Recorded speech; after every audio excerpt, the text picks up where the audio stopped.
NCERT 12th के chapter human health and disease में आज हम बात करने जा रहे हैं एक और डिजीज़ की जिसका नाम है एमीबियासिस, जिसे प्यार से एमू नहीं कहते, एमीबिक डिसेंट्री कहते हैं। ठीक है, हिंदी में पेचिश। तो अगर आपसे कोई पूछे कि एमीबियासिस क्या है तो आप कहना ये एक प्रोटोजोअल डिजीज़ है। इससे पहले जो हमने प्रोटोजोअल डिजीज़ पढ़ा था उसका नाम मलेरिया था। आज जो हम प्रोटोजोअल डिजीज़ पढ़ रहे हैं उसका नाम एमीबियासिस है। एग्जाम में सवाल इस तरह से भी आपको मिल सकते हैं इस चैप्टर से कि कौन सी बीमारियां प्रोटोजोआ से होती हैं, कौन सी बीमारियां बैक्टीरिया से होती हैं, कौन सी बीमारियां वायरस से होती हैं, कौन सी बीमारियां फंजाई से होती हैं या फंगस से होती हैं। ठीक, तो इस तरीके से आपको चीज़ें असेंबल करनी होंगी अपने दिमाग में जिनसे एग्ज़ाम में पूछा गया सवाल आपसे बन जाए। क्लियर? एमीबियासिस के बारे में अगर कोई आपसे पूछे तो आप कहना ये एक प्रोटोजोअल डिजीज़ है मलेरिया की तरह। मलेरिया भी प्रोटोजोआ से होता है, प्लाज्मोडियम प्रोटोजोआ से मलेरिया होता है, एंटमीबा हिस्टोलिटिका नाम के प्रोटोजोआ से एमीबियासिस होता है, जिसको एमीबिक डिसेंट्री भी बोलते हैं। एग्जाम में एमीबियासिस ना लिखकर सिर्फ डिसेंट्री लिखकर दे दिया तो भी आंसर आपको प्रोटोजोअल पैरासाइट ही बोलना है ना। तो डिसेंट्री बोले या एमीबियासिस बोले बात एक ही है। ठीक, तो Entamoeba histolytica is the causative agent for amoebiasis और एमीबिक डिसेंट्री। ठीक है, ये एक ऐसा रोग है जो फीको ओरल रूट से ट्रांसमिट होता है। फीको ओरल रूट का मतलब क्या है? किसी भी बीमारी में जो सबसे पहली चीज़ आपको पता होनी चाहिए वो होता है उसका कॉजेटिव एजेंट। ठीक है, उसका कारक, उसका कारण।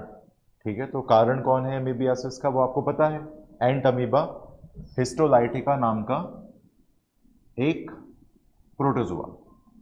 एंटमीबा रिप्रेजेंट करता है जीनस को, हिस्टोलाइटिका रिप्रेजेंट करता है स्पेसिफिक एपिथेट या स्पीशीज को। ये बात आपने बायोलॉजिकल क्लासिफिकेशन में सीखी है कि जीनस क्या होता है, स्पीशीज क्या होता है, स्पेसिफिक एपिथेट क्या होता है। ठीक है, कारण के बाद हमें पता होना चाहिए किसी भी बीमारी का mode of transmission. Mode of transmission का अर्थ है कि किस तरीके से वो बीमारी ट्रांसमिट हो रही है एक संक्रमित व्यक्ति या इन्फेक्टेड पर्सन से हेल्दी पर्सन की बॉडी में। इसी चीज़ को बोलते हैं मोड ऑफ ट्रांसमिशन। फैलने का तरीका is called mode of transmission. ठीक है, जैसे अपन मोड ऑफ पेमेंट यहाँ पे चुनते हैं, एक पेटीएम का ऑप्शन है, एक फ़ोनपे का ऑप्शन है, एक जो है चेक का ऑप्शन है, एक ऑनलाइन बैंक ट्रांसफ़र का ऑप्शन है। ठीक है, फिर एक मशीन भी मिलती है, उसमें जैसे उसको चालू करते हैं पेटीएम करो ऐसे बजता है। ठीक है, तो सही लगती है वो लाइन, इतने प्यार से कोई तो बोल रहा है अपन से। ठीक है, घर वाले प्यार से नहीं बोलते है ना, टीचर्स भी नंबर अच्छे लाओ तो ही बात करते हैं, नहीं तो वो ही बात नहीं करते। ठीक है, मैं सबसे एक जैसी बात करता हूँ, जो नंबर लाता है उससे भी और जो नहीं लाता उससे भी। ठीक, ऐसा। तो कहने का जो मेरा मतलब है वो ये है कि वो लाइन बड़ी अच्छी लगती है, पेटीएम करो, ये करो, ये सही लगता है ना। ऐसी को बोलता थोड़ा पढ़ाई करो तो सही लगता। ठीक है ना। तो मोड ऑफ ट्रांसमिशन मीन्स कोई बीमारी, कोई पैथोजन कैसे स्प्रेड हो रहा है, कैसे वो इन्फेक्टेड पर्सन से हेल्दी पर्सन की बॉडी में आ रहा है। ठीक है, तो यहाँ पे जो मोड ऑफ ट्रांसमिशन है इस बीमारी का, एमीबियासिस का, एंटमीबा हिस्टोलाइटिका, कैसे ट्रांसमिट हो रहा है एक इन्फेक्टेड पर्सन से हेल्दी पर्सन की बॉडी में, इसी चीज़ को हम मोड ऑफ ट्रांसमिशन के जरिए समझ रहे हैं। ठीक है, तो मोड ऑफ ट्रांसमिशन इसका है फीको ओरल रूट। फीको मतलब फीसिस, फीसिस मतलब फीकल मैटर, फीकल मैटर मतलब मल। मलमल का कुर्ता अलग चीज़ है और मल अलग चीज़ है। ये वही मैटर है जिसके आसपास कोई खड़ा नहीं होता, ये वही मैटर है जिसे कोई सुलझाना नहीं चाहता, ये वही मैटर है जिससे लोग दूर भागते हैं। ठीक है, अपन नॉर्मली क्या कहते हैं, मैं इस मैटर में नहीं उलझता। ठीक है, इस मैटर में कोई नहीं उलझता। ठीक है, क्योंकि ये मैटर ही ऐसा है। तो फीकल मैटर या फीसिस असल में आपके शरीर से बाहर निकाला गया सॉलिड वेस्ट होता है। ठीक है, फीकल मैटर जो कहीं बाहर पड़ा हुआ है, अगर उसके संपर्क में कोई मक्खी आ जाती है, कोई हाउस फ्लाई आ जाती है, हाउस फ्लाई की फेवरेट डिश है वो। ठीक है। हाउस फ्लाई के लिए एक बड़े साइज का केक है वो, ठीक है, जिस पर बैठकर कई बार हाउस फ्लाई जो है अपने पैर धंसाकर मुंह के बल गिर जाती है और उसके मुंह में जो है हल्दी लग जाती है, ठीक है। ऐसा मक्खी को लगता है कि मैं भी पीली हो गई, ठीक है ना, मेरे भी हाथ पीले हो गए, अब मेहंदी रचाऊंगी, ठीक है। तो क्या एक मक्खी भी हाथ पीले कर देती है? हाँ, कर देती है, लेकिन वो हल्दी नहीं होती मेरे दोस्त, ठीक है। बात समझ गए? तो आपसे किसी ने कहा कि क्या मक्खी भी, क्या मक्खी के घर भी, क्या मक्खी के हाथ भी पीले होते हैं? तो आप कहना हाँ, हो सकते हैं, ठीक है।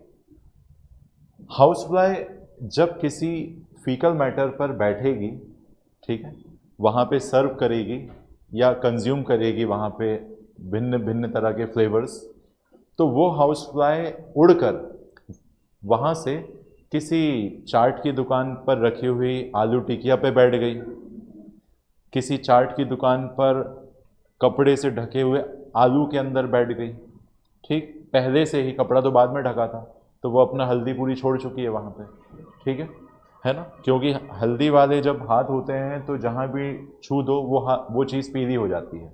सबने कभी ना कभी अपने घर में शादियों में हल्दी खेली है, ठीक है। एक गेम होता है, ऐसे हल्दी छापते हैं एक दूसरे के शरीर पर, कपड़ों पर, है ना। तो उस दिन जो है, जो परिवार की नवनियुक्त लड़कियां होती हैं वो पीले वस्त्र पहनकर आती हैं और फूलों की माला भी पहनती हैं, फूलों के इयररिंग्स होते हैं, फूलों का एक यहाँ से एक मांग टीका होता है, ठीक है, फूलों का हार होता है वाइट कलर का, एक नकली भी मिलते हैं मार्केट में, अगर आप ओरिजिनल अरेंज नहीं कर पा रहे हो तो वाइट कलर के नकली मिल जाते हैं मार्केट, 10-10 रुपए के, ठीक है। तो कहने का जो मेरा मतलब है वो ये है कि फीमेल या मेल कोई भी हाउस फ्लाई जो फीकल मैटर पर बैठकर आया है, ऐसे व्यक्ति के फीकल मैटर पर जिसे एमीबियासिस डिटेक्ट हुआ था, जिसे एमीबिक डिसेंट्री डॉक्टर ने डायग्नोस करके बताई थी, ऐसे व्यक्ति के फीकल मैटर के कांटेक्ट में अगर कोई मक्खी आ गई या वो फीकल मैटर का कुछ पार्ट डायरेक्ट फूड या वाटर से मिल गया और वो वाटर या फूड आपने कंज्यूम कर लिया, तो जो आप वाटर और फूड कंज्यूम करोगे वो खाओगे तो मुंह से ही ना। तो फीसिस से मक्खी के द्वारा या डायरेक्ट पानी या फूड के स्रोत में आ जाना और वो फूड या वाटर आपके द्वारा कंज्यूम कर लेना, इसको बोलते हैं फीको ओरल रूट। रूट मतलब रास्ता, रूट मतलब रास्ता। जैसे आप गूगल मैप पर रूट तलाश लेते हो कि पर्टिकुलर बायो वाले सर कहाँ पढ़ाते हैं, ठीक है, तो आप फिर रूट देख के आ जाते हो, ठीक है, समझ गए। और रूट नहीं मिल रहा तो अपन दोस्त से पूछ लेते हैं अपने, ठीक है ना। भोपाल में गूगल मैप से ज़्यादा लोग दूसरे पे भरोसा करते हैं कि भाई ये बताना यार ज़रा, फिर वो बताता है देखो यहाँ से ऐसे जाना, फिर एक ये वाला खंबा आएगा, उसके पास जो है तुम्हें एक चाय वाले की दुकान मिलेगी, उससे पूछ लेना वो बता देगा, ठीक है। तो इस तरीके से जो है भोपाल में एड्रेस बताया जाता है, ठीक है। तो मेरा जो कहने का मतलब है वो ये है कि आपसे किसी ने पूछा कि फीको ओरल रूट क्या है, तो आप कहोगे फीको मतलब फीसिस या फीकल मैटर। इन्फेक्टेड पर्सन के फीकल मैटर से अगर कोई फूड या वाटर रिजर्वायर किसी भी तरीके से कांटेक्ट में आ गया तो वो कुछ पार्टिकल इसमें आ जाएंगे और आपको बीमार करने के लिए 0.01% इम्प्योरिटी भी काफ़ी होती है, ठीक है, क्योंकि ये सब माइक्रो ऑर्गेनिज्म होते हैं, इनका थोड़ा सा पार्ट भी काफ़ी होता है इन्फेक्शन कॉज करने के लिए। तो आपसे किसी ने पूछा कि बताओ एमीबियासिस का मोड ऑफ ट्रांसमिशन बताओ, तो बता दोगे फीको ओरल रूट। किसी ने कहा कि बताओ मलेरिया का मोड ऑफ ट्रांसमिशन बताओ, तो यहाँ फीको ओरल रूट नहीं कहोगे, यहाँ कहोगे डायरेक्ट ट्रांसमिशन मॉस्किटो के द्वारा, फीमेल एनोफिलीज मॉस्किटो के द्वारा। समझ में आ गई बात? तो अलग अलग बीमारियों का मोड ऑफ ट्रांसमिशन अलग अलग होता है, ये बात आपको मेनली याद रखनी है, ठीक है। आपसे किसी ने पूछा कि जिस रूप में आपने खाने के साथ एंट अमीबा हिस्टोलिटिका नाम के पैरासाइट को खाया, वो रूप क्या था?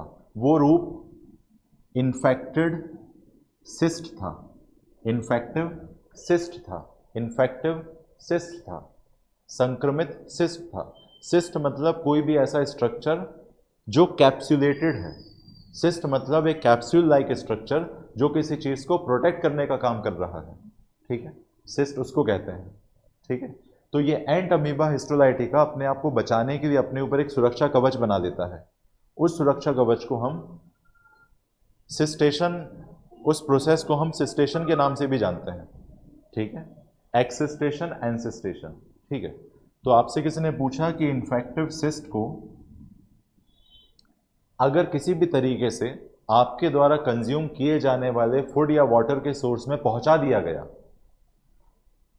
तो क्या आपको पता चलेगा? आपको पता नहीं चलेगा, क्योंकि हमें खाने से मतलब होता है, ठीक है। और स्वाद इतने अच्छे अच्छे होते हैं कि वो एंट अमीबा हिस्टोलाइटिका का टेस्ट थोड़ी ना होता है जो आपको महसूस हो जाएगा, या आपके पास कोई अद्भुत शक्तियां हैं कि इसमें कुछ मिला हुआ है, ऐसा तो नहीं सोच के आप खाते हो। जो है वो जो होगा देख लेंगे, हमें तो खाने से मतलब है, ठीक है ना। तो कंटेमिनेटेड फूड एंड वाटर के कंजप्शन से एंट अमीबा हिस्टोलाइटिका के क्या आपकी बॉडी में चले गए? क्या चले गए? सिस्ट चले गए, इन्फेक्टिव सिस्ट चले गए। ये सिस्ट आगे चलकर आपके स्मॉल इंटेस्टाइन और लार्ज इंटेस्टाइन में पहुंचेंगे, पेट में जाएगा खाना, पेट से स्मॉल इंटेस्टाइन में जाएगा, स्मॉल इंटेस्टाइन से लार्ज इंटेस्टाइन में जाएगा। ये सिस्ट की मदद से ही जो आपका हाइड्रोक्लोरिक एसिड था पेट का, वो नुकसान नहीं पहुंचा पाया किसे? एंट अमीबा हिस्टोलाइटिका को। एंट अमीबा हिस्टोलाइटिका एक पैरासाइट है, उसने अपने ऊपर सिस्ट चढ़ा दिया ताकि पेट के हाइड्रोक्लोरिक एसिड से अपने आप को बचा सके, और बच कर कहाँ पहुंच गया? स्मॉल इंटेस्टाइन में। स्मॉल इंटेस्टाइन में उस सिस्ट ने अपने आप को मल्टीप्लाई किया, और मल्टीप्लाई करके वो लार्ज इंटेस्टाइन में पहुंच गया, ठीक है। स्मॉल इंटेस्टाइन से कहाँ पहुंच गया? लार्ज इंटेस्टाइन में। और लार्ज इंटेस्टाइन में ही तो फीकल मैटर बनता है। स्मॉल इंटेस्टाइन डाइजेस्ट करती है फूड को, जो भी चीज़ें डाइजेस्ट नहीं हो पाती वो लार्ज इंटेस्टाइन में भेज दी जाती हैं। लार्ज इंटेस्टाइन उसे फाइबर के साथ जोड़कर फीकल मैटर फॉर्म कर लेती है। फीकल मैटर जो है धीरे धीरे बढ़ता है असेंडिंग कॉलोन से ट्रांसवर्स कॉलोन की, और ट्रांसवर्स कॉलोन से डिसेंडिंग कॉलोन की, और कॉलोन वर्ड लार्ज इंटेस्टाइन के लिए आता है, और यहीं पे ई कोलाई नाम का बैक्टीरिया भी रहता है। लार्ज इंटेस्टाइन के बाद रेक्टम आता है जहां पर फीकल मैटर स्टोर हो जाता है। तो इस तरीके से वो सिस्ट मल्टीप्लाई कर चुका है और क्या बन चुका है? वो सिस्ट स्टूल फॉर्मेशन के दौरान स्टूल में इनकॉर्पोरेट हो गया।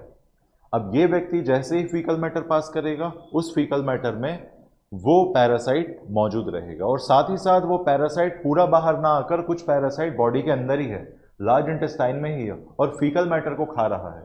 कई बार ये इंटेस्टाइन में परफोरेशन कर देता है, कई बार ये इंटेस्टाइन में परफोरेशन कर देता है, छेद कर देता है अपने बॉडी में मौजूद हुक्स एंड सक्कर्स की मदद से, और इस तरह से फीकल मैटर के साथ कई बार ब्लड भी बाहर आता है, क्योंकि जब भी एपिथेलियम डैमेज होगी, कैपिलरी डैमेज होगी, ब्लड बाहर आएगा, ठीक है। तो फीकल मैटर में ब्लड भी बाहर आता है। तो हमने यहाँ पर वही चीज़ लिखी है कि इसका एक सिम्टम होता है कि एक्सेसिव ब्लड क्लॉट्स बाहर आएंगे, म्यूकस बाहर आएगा एमीबिक डिसेंट्री में। बात समझ में आई? ठीक है। तो किस तरीके से ट्रांसमिशन हुआ वो हमने सीखा। फीको ओरल रूट से ट्रांसमिशन हुआ, इन्फेक्टेड पर्सन ने फीकल मैटर पास किया, और अगर उसने अपने हाथ को प्रॉपरली क्लीन नहीं किया और उसके नाखून भी बड़े हुए थे, तो वो पैरासाइट हो सकता है कि उसके नाखूनों में भी आ जाए, है ना। और उसी नाखूनों की मदद से उसने आटा गूंद लिया हाथों से, है ना, उसने रोटियां सेक ली, उसने आपको कस्टर्ड बना के दे दिया, ठीक है, और उसने जो है बहुत बड़े कंटेनर में जो है किसी चीज़ को घोला है इस तरीके से, जैसे फुल्की वाले पानी में हाथ डाल के ऐसे ऐसे अपने हाथों से मिलाते हैं उससे, ठीक है, टंकी में, तो इस तरह से, ठीक है, क्योंकि आधा फ्लेवर तो वो ऐसे ही मिला देते हैं चीज़ों का, ठीक। तो मेरा जो कहने का मतलब है वो ये है कि इस तरीके से वो पैरासाइट के सिस्ट, वो पैरासाइट के ट्रोफोजॉइड या सिस्ट जो है आप तक पहुंच गए कंटामिनेटेड फूड और वाटर से। आपने खाया फूड, उस फूड में पहले से ही ये एंट अमीबा हिस्टोलाइटिका मौजूद था, तो आपकी बॉडी में चला गया, आपके स्मॉल इंटेस्टाइन में पहुंच गया, आपके लार्ज इंटेस्टाइन में पहुंच गया। लार्ज इंटेस्टाइन में पहुंचकर जो है उसने क्या बना दिया? ट्रोफोजॉइड बना दिया। ये ट्रोफोजॉइड अगर आपके लिवर, लंग्स या ब्रेन में पहुंचे तो भी आपको कोई ना कोई डिजीज दे सकता है, कोई नया तरीके का सीवियर इन्फेक्शन दे सकता है आपको, ठीक है, और कंडीशन और ज़्यादा बिगड़ सकती है, ठीक है, तो इस तरीके से आपको याद रखना है इसकी साइकिल। ट्रोफोजॉइट लंग्स में, ब्रेन में, लिवर में इन्फेक्शन तभी कॉज करेगा जब कंडीशन बिना इलाज के बहुत ज़्यादा सीवियर हो जाएगी। क्लियर? ठीक है, अब इस बीमारी के सिम्टम्स को देख लेते हैं। ठीक है, तो मुझे पहले ये बता दो कि ये बीमारी का जो कॉजेटिव एजेंट है वो इन्फेक्टेड पर्सन के फीकल मैटर से आप तक कैसे पहुंच सकता है। एक तो डायरेक्ट कॉन्टैक्ट से, मतलब वो फीकल मैटर का कुछ पार्ट फूड या वाटर के सोर्स में मिल गया तो आप तक पहुंच जाएगा, और दूसरा हाउस फ्लाई की मदद से। ठीक है, लेकिन जो मोड ऑफ ट्रांसमिशन दोनों में ही है वो कैसा है, फीको ओरल रूट, क्योंकि हाउस फ्लाई भी फीकल मैटर पे बैठ के खाने और पीने की चीज़ों बैठ रही है, या फिर वो फीकल मैटर सीधे खाने पीने की चीज़ों से मिल रहा है ना। तो अल्टीमेटली मोड ऑफ ट्रांसमिशन कैसा है, फॉर मतलब, है ना। ठीक है, फॉर शब्द का हिंदी मीनिंग लिए होता है, जैसे जस्ट फॉर यू, सिर्फ तुम्हारे लिए, ऐसा लिखा रहता है ग्रीटिंग कार्ड पे या उस पर जो अपन पैक कर गिफ्ट पैक करा के चिट लेते हैं ना, उस पर लिखा रहता है ना, विद बेस्ट कॉम्प्लीमेंट्स। ठीक, ऐसा। तो सिम्टम्स क्या होते हैं इस बीमारी के सिम्टम, एमीबियासिस के सिम्टम्स क्या क्या है। पहला सिम्टम है कॉन्स्टिपेशन, मतलब इस इन्फेक्शन की वजह से व्यक्ति को इंटेस्टाइन में जो बोवेल मूवमेंट है वो इम्प्रॉपर होता हुआ नजर आएगा, मतलब महसूस होगा, है ना। बोवेल मूवमेंट मतलब फीकल मैटर का पेरिस्टाल्टिक मूवमेंट की वजह से आगे बढ़ना, तो ये बोवेल मूवमेंट प्रॉपर नहीं हो पाएंगे, जिसकी वजह से उसे कॉन्स्टिपेशन हो जाएगा। तो constipation means irregular bowel movements. Bowel मतलब एक तो वोवेल होता है AEIOU, ठीक है, AEIOU, उसमें IOU बड़ा अच्छा लगता है। ठीक है, तो AEIOU के आगे ANN लगाना है, ऐसा सिखाता है वोवेल हमें। ठीक है, तो आपसे किसी ने पूछा कि क्या हो जाएगा, बोवेल मूवमेंट, तो आप कहना लार्ज इंटेस्टाइन में जो बोवेल का फीकल मैटर का जो मूवमेंट है उसे ही बोवेल मूवमेंट बोलते हैं, वो बहुत स्लो हो जाता है, इरेगुलर हो जाता है, जिसकी वजह से कॉन्स्टिपेशन होता है, फुलनेस की फीलिंग होती है। ठीक है, कॉन्स्टिपेशन उसको हो रहा है, समस्या है, पेट में दर्द होगा कि नहीं होगा, इंटेस्टाइन में इन्फेक्शन है तो पेट के निचले हिस्से में दर्द होगा कि नहीं होगा, होगा। पेट में मरोड़ उठेगी, मरोड़, ऐसा लगेगा कोई अंदर से पेट खींच रहा है आपका, उसको बोलते हैं क्रैम्प, है ना। फीमेल को भी मस्कुलर क्रैम्प होते हैं मेंस्ट्रुअल साइकिल के दौरान, क्योंकि यूट्रस की एंडोमेट्रियम उस समय रप्चर हो रही होती है, तो ऐसा लगता है कोई यूट्रस को ऐसे खींच रहा है, जिसकी वजह से फीमेल को पेन होता है मेंसेस के दौरान। ठीक है, उसको मस्कुलर क्रैम्प बोलते हैं, लेकिन यहाँ पे क्रैम्प इंटेस्टाइन में इन्फेक्शन की वजह से हो रहा है। ठीक है, इसके अलावा स्टूल कैसा निकलता है, स्टूल मतलब बैठने वाला स्टूल, 4 पैर लगे होते हैं जिसमें, ये स्टूल फीकल मैटर वाला स्टूल है जिस पर कोई नहीं बैठना पसंद करता। ठीक है, स्टूल में एक्सेसिव म्यूकस हो सकता है, ब्लड क्लॉट हो सकते हैं, फिर फीवर, बुखार आएगा, कोई भी इन्फेक्शन हो आपके अंदर, प्रोटोजोअल इन्फेक्शन हो, बैक्टीरियल इन्फेक्शन हो, वायरल इन्फेक्शन हो, बुखार अवश्य आएगा। ठीक है, नौजिया होगा, नौजिया मतलब उल्टी जैसा मन करना। ठीक है, उल्टी जैसा या पलटी जैसा मन करना, उल्टी को पलटी भी बोलते हैं कई लोग, है ना, पलटी। ठीक है, पलटी, तो बात समझ में आ गई। अपच, अपच, अपच मतलब ज़्यादा खाने की वजह से होने वाली समस्या, है ना। तो अपच जैसे शादियों के बाद आपको महसूस होती है जो, ठीक है, क्योंकि हमने पहले आइसक्रीम खा ली यहाँ तक 2-3 कप, ठीक है, ऐसे दे दे के ऐसे, ठीक है, क्योंकि मसाले डोसे के बाद अपन अपनी हाइट का इस्तेमाल कर लेते हैं। ठीक है, जिसकी हाइट लंबी होती है वो अपनी प्लेट को ऐसे सीधे उस पर लॉन्च कर देता है तवे के पास। ठीक है, तो वो डोसा दे देता है। ठीक है, तो कहने का जो मेरा मतलब है आपसे वो ये है कि इस तरीके से हमने एमीबियासिस देख लिया। तो कारण कौन है पता है हमें, कैरियर कौन है, कैरियर क्या होता है, देखो कैरियर जो होता है वो होता है कि कौन डिजीज कॉजिंग माइक्रोब को कैरी कर रहा है ना, कौन डिजीज कॉजिंग माइक्रोब को कैरी कर रहा है उसे कैरियर बोलते हैं। तो कैरियर समझ में आ गया, housefly is the carrier. ठीक है, अगर फीको और अगर फीसेस जो है डायरेक्ट कांटेक्ट में आ गया फूड और वाटर के तो भी इन्फेक्शन होगा, हाउस फ्लाई नहीं भी आएगी तो भी इन्फेक्शन हो जाएगा अगर वो फीकल मैटर किसी भी तरीके से फूड या वाटर के रिजर्वायर से मिल रहा हो। ठीक है, इसके अलावा साइकिल आपको समझ में आएगी, कहाँ से स्टार्ट होगी, यहाँ से स्टूल ऑफ इन्फेक्टेड इंडिविजुअल से इन्फेक्टेड सिस्ट से होते हुए आपकी बॉडी में फूड या वाटर के द्वारा, और फूड और वाटर से आपके स्मॉल इंटेस्टाइन लार्ज इंटेस्टाइन में। तो इस तरीके से हमने क्या सीख लिया एमीबियासिस सीख लिया, एमीबियासिस से आने वाले सिम्टम देख लिए। इस बीमारी को क्योर कैसे कर सकते हैं? कुछ ऐसी ड्रग देकर जो एंट अमीबा हिस्टोलिटिका के इन्फेक्शन को ख़त्म कर सकें, है ना। कुछ एंटासिड्स देते हैं ताकि परफोरेशन ना हो। ठीक, तो इसी के साथ आज की ये सभा समाप्त होती है। एक बार फिर मुलाकात होगी किसी नए टॉपिक को लेकर। ठीक है, तब तक के लिए goodbye and take care of yourself.